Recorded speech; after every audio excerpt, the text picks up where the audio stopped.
കേരളത്തിലെ ഇടത് വലത് രാഷ്ട്രീയ പാർട്ടികൾ മാത്രമല്ല കൃത്യമായ അജണ്ടയോടുകൂടി കേരളത്തിലെ മാധ്യമങ്ങളും BJPക്കെതിരെ നുണ വാർത്തകൾ പ്രചരിപ്പിക്കാൻ മുൻപന്തിയിലുണ്ട്. ഞാൻ ചുമ്മാതെ പറയുമല്ല, ഈ വാർത്ത ഒന്ന് കാണും.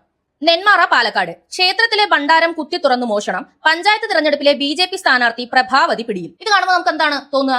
BJPയുടെ സ്ഥാനാർത്ഥിയായിട്ട് മത്സരിച്ച ഒരു സ്ത്രീ മോഷണത്തിന് പിടിക്കപ്പെട്ടിരിക്കുന്നു. അതും ക്ഷേത്രത്തിലെ ഭണ്ഡാരം കുത്തി തുറന്ന മോഷണ കേസ്.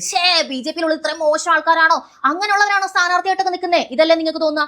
2023 മുക്കുവണ്ടം പണയം വെച്ച കേസിൽ അറസ്റ്റിലായ വ്യക്തിയാണ് ഈ പ്രഭാവതി. അന്ന് തന്നെ പാർട്ടിയിൽ നിന്നും ഇവരെ പിടിച്ച് പുറത്താക്കിയതാണ്. എന്തുകൊണ്ടാണ്?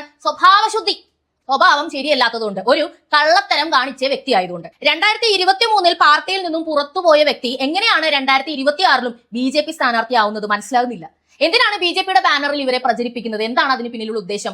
ഒറ്റ ഉദ്ദേശമേ ഉള്ളൂ, BJP മോശമാണെന്ന് വരുത്തി തീർക്കണം. BJP ഒരിക്കലും ഭരണം പിടിക്കാൻ പാടില്ല.